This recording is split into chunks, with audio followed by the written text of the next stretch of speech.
pas. Sa bouche ne bouge pas. Son corps ne bouge pas. On lui ferme les yeux, ouvre la bouche, lui ferme la bouche, il ouvre les yeux. On ne comprend pas ce que tu fais ici. Je demande au protocole, quand tu vois quelqu'un d'étrange comme ça, il faut le faire sortir de cette église. Amen. Amen. Qu'il aille et qu'il rentre dans cette église, il a des frigos. Ici, il y a les feux de Dieu. Ici, les gens adorent Dieu. Ici, les gens louent Dieu. Amen. Nous venons dans cette église, nous sommes très concentrés, mais nous ne sommes pas crispés. Et nous ne sommes pas stressés. Nous sommes concentrés et nous adorons Dieu. Nous bougeons, nous louons Dieu. Amen. Nous nous opposons à cet esprit diabolique. Au nom de Jésus-Christ. Nous sommes dans les derniers jours où les vrais adorateurs...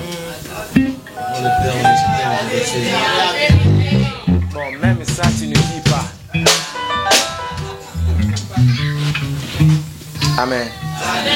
Saluez juste les voisins qui sont à gauche et à droite, s'il vous plaît. Ne vous déplacez pas. Juste les voisins qui sont à gauche ou à droite. Saluez juste les voisins qui sont à gauche ou à droite. Ne déplacez pas. S'il vous plaît, restez en place. Restez en place. Saluez juste les voisins à gauche ou à droite, s'il vous plaît. Restez en place, s'il vous plaît. Gloire au Saint-Esprit. Amen. Oh, amen. C'est ça les problèmes que je suis en train de réclamer. Amen. Alléluia. Je refuse d'être le pasteur des gens étranges. Qui ne disent pas amen à l'église. Qui ne bougent pas. Qui restent figés. La seule personne que j'autorise à rester figé comme ça, c'est la personne qui est sorcier. Comme ça, quand il vient ici, il sent que si je bouge seulement, on va m'attraper. Reste figé, ne bouge pas. Parce que si tu bouges, je t'attrape. Mais tous les autres, sois vivants. Alléluia.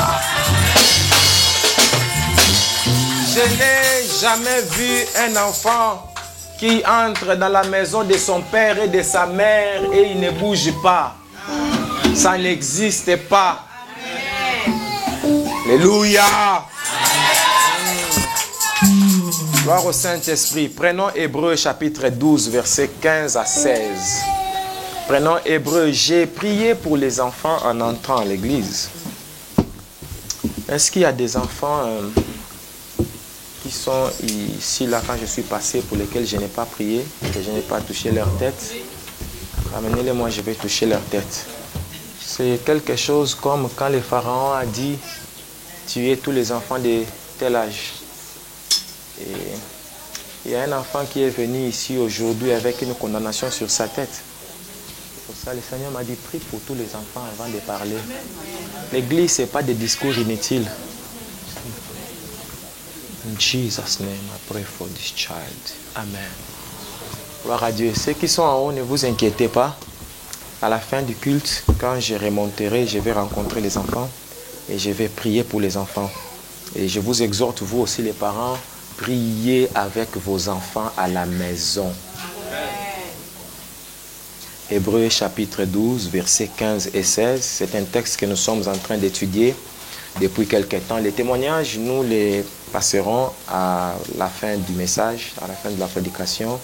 Si vous avez un témoignage, préparez-le, vous allez le donner à la fin de la prédication.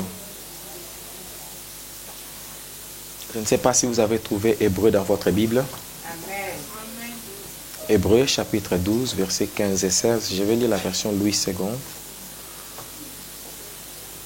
Je lis au nom de Jésus-Christ. Amen.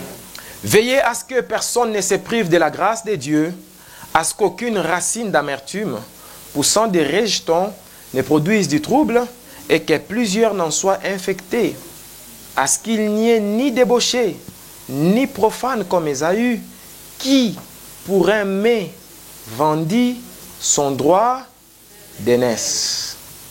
Assis-toi sur la tête de ton adversaire.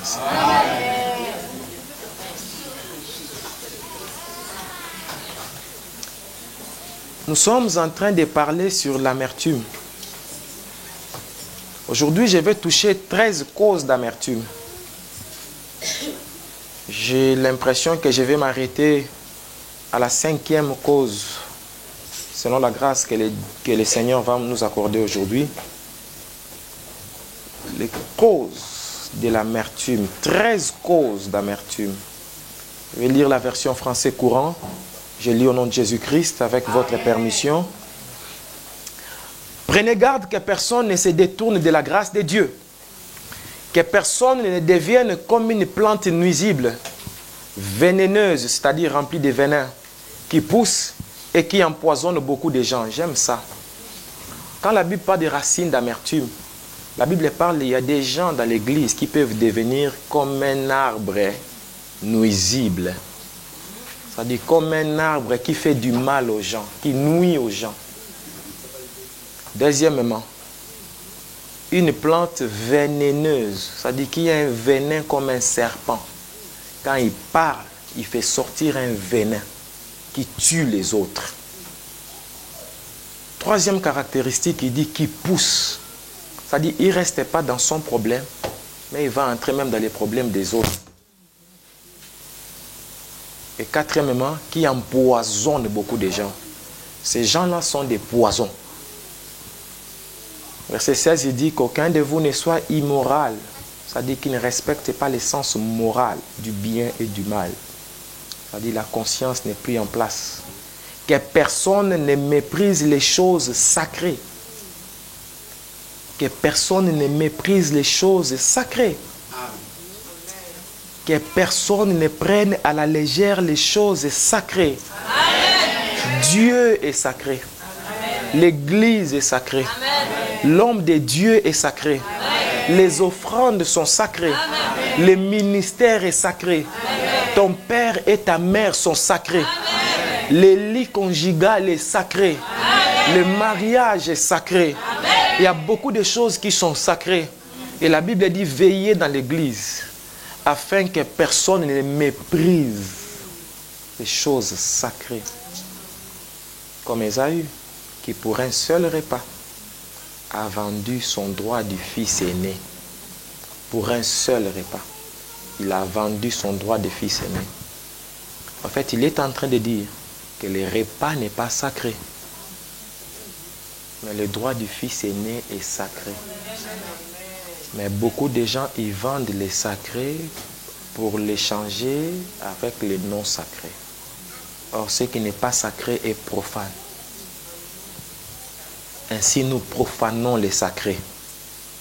Amen. Amen. Racine d'amertume. Dans ces textes que nous avons lus, il y a 4 péchés qu'on est en train de conseiller aux gens d'éviter dans l'église. Premier péché, il dit le rejet de la grâce. Il dit faites attention que les gens ne se privent pas de la grâce de Dieu. Il y a des gens qui rejettent la grâce de Dieu. Il y a des gens qui se privent lui-même de la grâce de Dieu. Deuxième problème, il dit faites attention aux racines d'amertume. C'est là que nous sommes. Troisième maladie, il dit faites attention à l'immoralité. L'immoralité, c'est des gens qui confondent les biens avec les mal. C'est des gens qui vivent dans les péchés et ils viennent à la maison de Dieu et ils font l'hypocrisie. Dieu frappe les gens parce qu'on ne se moque pas de Dieu. Et enfin, il dit faites attention à l'impiété. Impiété, c'est le contraire de la piété. Et la piété, c'est l'attachement à Dieu. Il y a beaucoup de gens qui font profession de la piété, mais qui renient ce qui en fait la force. Ils disent qu'ils sont attachés à Dieu dans leur bouche, mais leurs œuvres est loin de Dieu. Alléluia. Aujourd'hui, nous allons rester seulement dans l'amertume. Nous avons déjà défini l'amertume plusieurs fois. Que l'amertume est un sentiment durable de tristesse qui est mêlé de rancœur.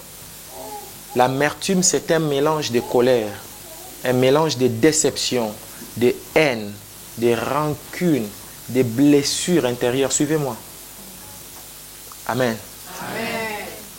Beaucoup de gens vivent avec l'amertume dans le cœur. Il y a des causes internes et il y a des causes externes. Les causes internes de l'amertume, parce que vous savez, avant même que j'aille plus loin, il n'y a rien sans cause sur la terre. Il n'y a rien sans raison. Tu ne peux jamais dire dans ta vie que cette chose m'est arrivée sans cause. Il y a une cause. Ce n'est pas parce que toi tu ne connais pas la cause qu'il n'y a pas de cause.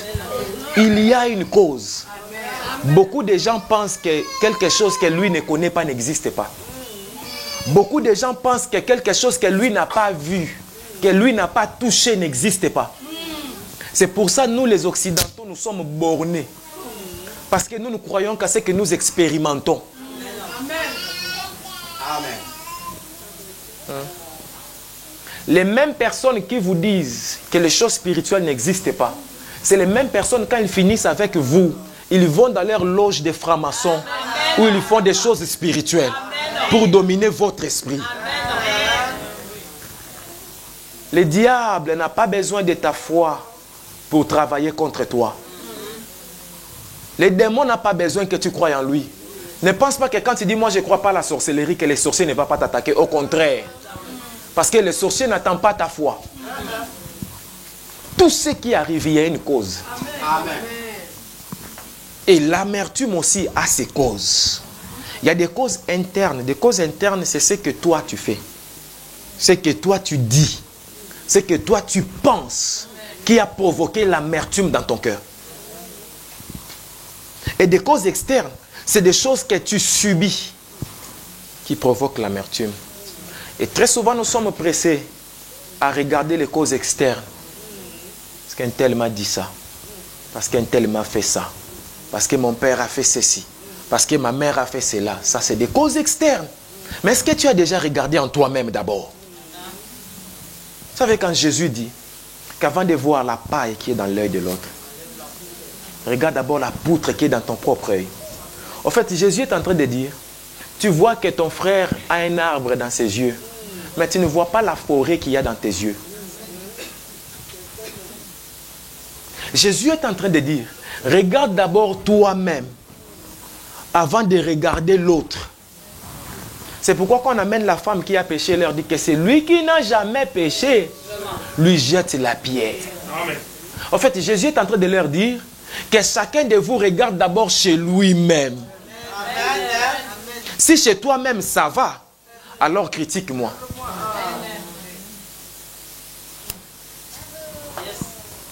Je peux avancer. Aujourd'hui, je vais parler de 13 causes internes. 13 causes qu'il y a en toi. C'est pourquoi je suis en train de faire la chasse des personnes qui commentent mes prédications en disant « Prêche-leur, papa ». Je suis en train de faire la chasse à ces gens-là. Ils vont quitter cette église, personne d'entre eux ne restera ici. Parce que quand je viens, je ne prêche pas ton voisin. Je te prêche toi. Si ma prédication ne te concerne pas, tu n'as pas de place ici. Tu ne peux pas dire Amen parce que ça concerne l'autre. Tu dois crier Amen parce que c'est toi. Amen. 13 causes internes de l'amertume. Je ne vais pas insister sur l'amertume parce que j'ai déjà beaucoup parlé de ça. J'ai déjà beaucoup expliqué ce qu'était l'amertume, comment l'amertume se passe. Aujourd'hui, je vais parler. Première cause interne. Aujourd'hui, je suis dans 13 causes internes. Des choses que toi tu fais, des choses que toi tu dis, qui produisent l'amertume en toi, que toi-même tu ne savais pas. Première raison, c'est l'apitoiement sur soi. Je serai dans l'exemple d'Ésaü et je resterai là-bas. Parce qu'on a dit, veillez à ce qu'aucune racine d'amertume ne pousse dans l'église. Et que personne ne soit comme Ésaü, profane, qui a méprisé le droit d'aînesse. C'est pourquoi je resterai plus sur Ésaü. L'apitoiement sur soi. Ésaü est grand frère de Jacob. Il vient de la chasse. Est-ce que quelqu'un l'a envoyé à la chasse? Non. Il est parti lui-même. Parce qu'il devait manger. Il trouve Jacob, il a préparé de la nourriture.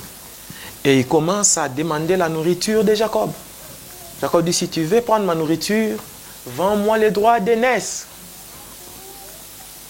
Et Ésaü ne regarde pas les privilèges qu'il a. Mais il regarde seulement d'abord le fait qu'il a faim.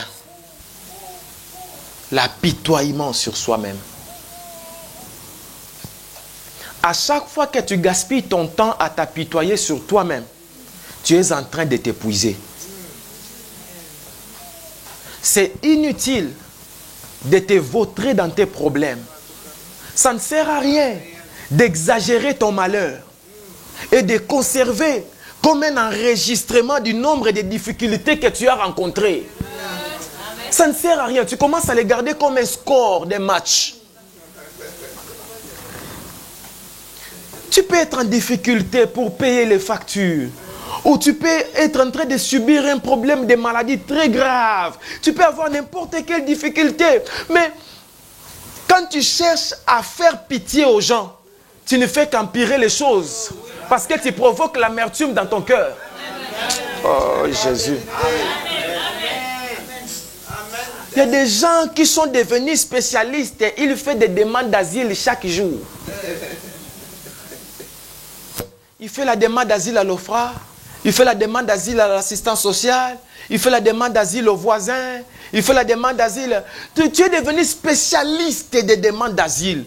Tu veux faire pitié même au chauffeur de bus. Tu veux qu'il ait pitié de toi. Mais arrête un peu, mon frère, ma soeur. L'apitoiement de sur soi.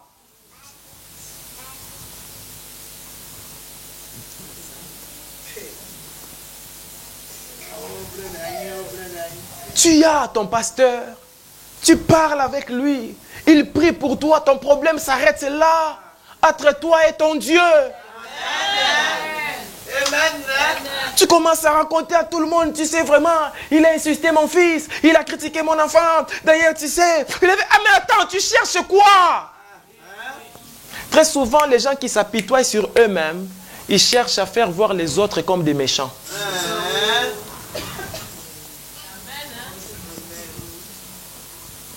L'apitoiement t'oblige à rester concentré sur les problèmes. Et ça t'empêche de développer la solution. Amen. Oh. Amen. Je vais le dire autrement. Si ta mère meurt aujourd'hui, si ton père meurt aujourd'hui, si ton mari meurt aujourd'hui, si ta femme ou ton enfant meurt aujourd'hui, tu tombes par terre, tu commences à pleurer. Tant que tu es en train de pleurer, tu es incapable de chercher la solution de l'enterrement et de l'organisation du deuil. Parce que tu pleures. Mais à un moment, tu dois cesser de pleurer. Parce que lui, il est mort. Il ne va pas organiser les habits que toi, tu vas mettre. Mais toi, tu dois organiser les habits que lui doit mettre. Lui, il ne va pas choisir la porte où tu vas entrer. Mais toi, tu dois choisir les trous où lui doit entrer maintenant. Il faut que quelqu'un arrête de pleurer pour que les choses commencent à s'organiser, Yaya. On ne peut pas être là, nous tous, nous pleurons, nous tous assis par terre. Hé, maman, hé, maman, hé. Non! C'est toi le leader. Lève-toi. Organise avec les pompes funèbres. Tu essuies la petite lame au coin, mais tu organises quand même, c'est combien? Oh, 1200, non, 1200 c'est trop. On va voir un peu là-bas à côté de Pierre Bénisse. Avec une lame au pied, mais tu réfléchis à la solution, Yaya. C'est un exemple de pompes funèbres, mais comprends ça dans ton problème. Parce qu'il y a des gens, tu parles, ils restent là, ils disent, ah, le jour où maman va mourir. Non, je parle de ton problème. C'est profond. Je peux avancer. Yes. Parce que les difficultés sont inévitables. Les larmes sont inévitables. Oh, waouh, waouh. Les larmes sont inévitables. Il y a un jour, tu vas pleurer. Quel que soit ce que tu fais, un jour, tu es obligé de pleurer.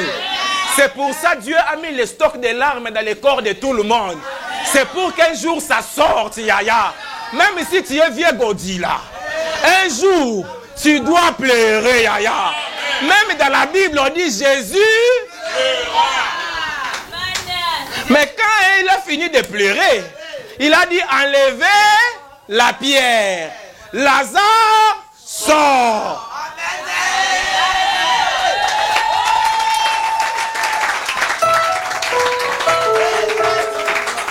Oh mon Dieu.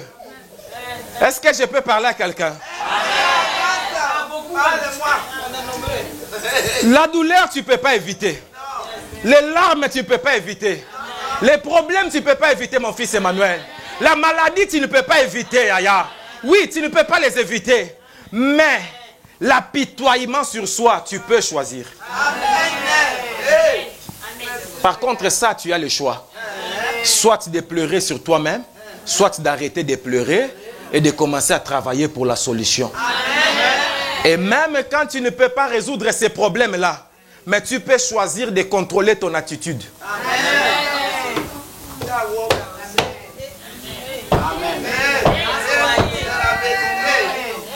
Je refuse que mon attitude soit déterminée par ce qui m'arrive. Mais ce qui m'arrive doit être canalisé par mon attitude. Oh. Le leadership, c'est l'attitude. Je répète. Le leadership, c'est l'attitude. Le leadership, ce n'est pas chercher à dominer quelqu'un. Le leadership, c'est l'attitude. Oh. Oh, oh, oh. Ce que j'ai dit, c'est grave. Oh, ya, ya, ya, ya. Prends-moi un lion. Prends-moi un autre animal, n'importe lequel. Mettez-les les deux là. Et amène-moi un éléphant. Le premier verra l'éléphant et dira, eh, ça c'est un danger pour moi. Il est grand, il peut m'écraser. Mais le lion, il verra l'éléphant et dira, ça c'est mon dîner. Attitude.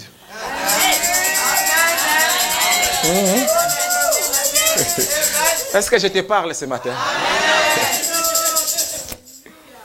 Aïe. Ah.